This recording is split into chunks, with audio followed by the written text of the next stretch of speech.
სოციალურ ქსელში გამოჩნდა ვიდეო, რომელმაც შეძრა მთელი საზოგადოება და მეც შემძრა სხვათა შორის. დღეს სამეგრელოში სანდრა რულოვსი კი იყრის კენჭს და საუბრობს რაღაცა მეგრელების გულის მოგებაზე, მაგრამ ეს ადამიანია სწორედ ის ადამიანი, რომელიც მისი ოჯახი, რომელიც გამოირჩეოდა განცხადებებით ზვიად გამსახურდია წინააღმდეგ და ეს მას თავის წიგნში აქვს დაწერილი და ამის ციტირება იმ ფრაზებისა მოხდა, სადაც კრიმინალებად მოიხსენიებს ზვიადისტებს, მაგრამ ყველაზე დიდი შოკი იყო ჩემთვის ირინა სარიშვილის გავრცელებული განცხადება, რომელიც იხილა საზოგადოებამ და მე ჩემთვის იყო ეს ნამდვილი შოკი. იმიტომ რომ ეს არის განცხადება გაკეთებული 1993 წელს ზვიად გამსახურდიას კვლევობამდე 2 თვით ადრე. და მე მგონი თქვენთვისაც ძალიან დიდი შოკი იქნება. გთხოვთ გავუშვათ მეხუთე ვიდეო. ბრძოლობაში თქვენ როცა თქვით რომ აი ხვალ ყველაფერს თავისი სახელი დავარქვათო. ჩვენ წელიწად ნახევარია ყველაფერს თავის სახელს ვარქმევთ. ეს არ შეიძლება წელიწად ნახევრის განმავლობაში მუშტები ვიქნიოთ ესე უმისამართოდ და უმისამართოდ ვიმუქროთ რომ აი ახლა ამას თავის სახელს დავარქმევთ, ეხლა ეს დაერქმევა ამას ბანდიტი, ამას მოღალატე და ამითი გადაწყდება თითქოს ყველაფერი. ჩვენ ნახეთ რომ ეს ასე არ არის.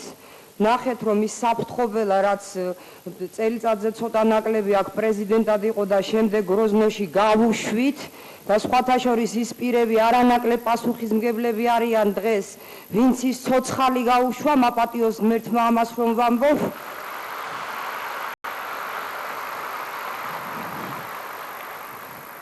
და ახლა ყველაზე ისეთ დროს როცა სოხუმი ეცემოდა, ესეც ყველამ კარგად ვიცით, როცა დასავლეთ საქართველოს პრობლემა დგას მთლიანად, ეს ისევ იმ სიტყვას ვიხმარ საფრთხობელა კვლავ მოიწევს თბილისისკენ და ალბათ სხვა ქვეყნისთვის ეს სასაცილო იქნებოდა.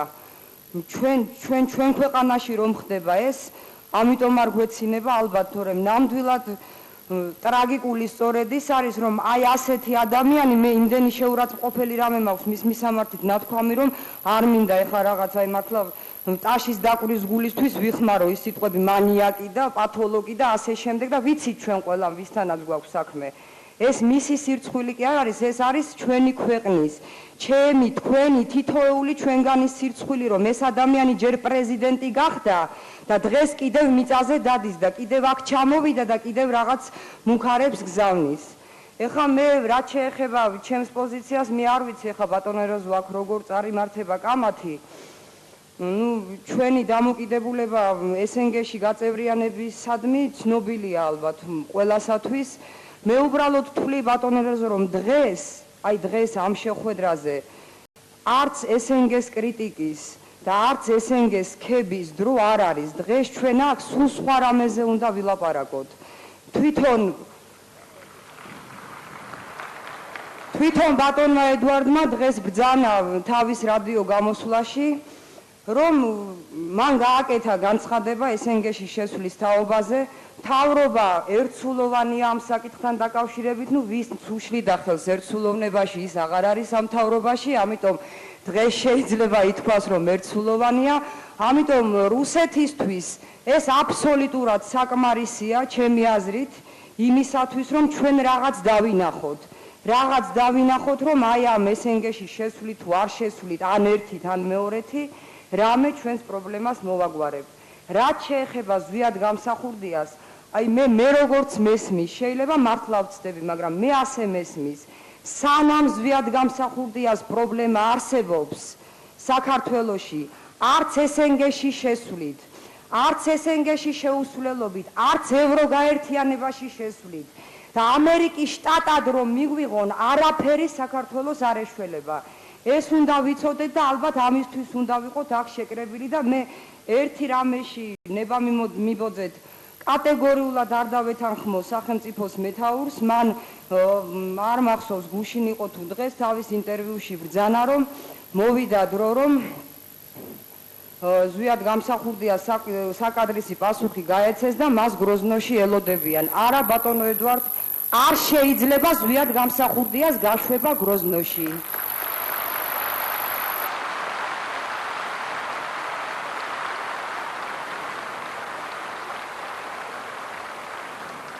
ზვიად გამსახურდია როგორც თავისი ერის შვილი, თუნდაც როგორც თავისი ერის სირცხვილი, უნდა დარჩეს, რა თქმა უნდა, სახეცვლილი მდგომარეობით აქ, საქართველოში და მაშინ ვილაპარაკოთ ჩვენ საქართველოს გადარჩენაზე საერთოდ.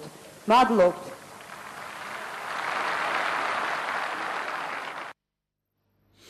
ანუ მე მოუწოდებ საქართველოს თავარ პროკურატურას, რომ აწარმოებს გამოძიებას უკვე, რომ აუცილებლად დაკითხული იქნას ყოფილი ვიცე-პრემიერი ირინა სარიშვილი ამ საკითხთან დაკავშირებით, იმიტომ რომ მას საკმაოდ ისეთი განცხადება გააკეთა 2 თვის წინ სიკვდილამდე გამსახურდიასა მან თქვა, რომ სახეცვლილმა უნდა დატოვოს ზუსტად გამსახურდია საქართველოს და როგორი სახეცვლილი ვერსია შემოგთავაზეს, ჩვენ ვნახეთ. სამწუხაროდ ჩვენი დრო ამოიწურა, შეგახსენებთ, რომ ეთერში იყო გადაცემა სამოქალაქო საზოგადოება, რომელსაც უძღვებოდი მე ნიკოლოზ ჯავანაძე და დღეს ჩვენ სტუმრად ყავდა ადვოკატთა და იურისტთა საერთაშორისო ობსერვატორიის ხელმძღვანელი ბატონი გრიგოლ გაგნიძე. დიდი მადლობა ბატონო გრიგოლ.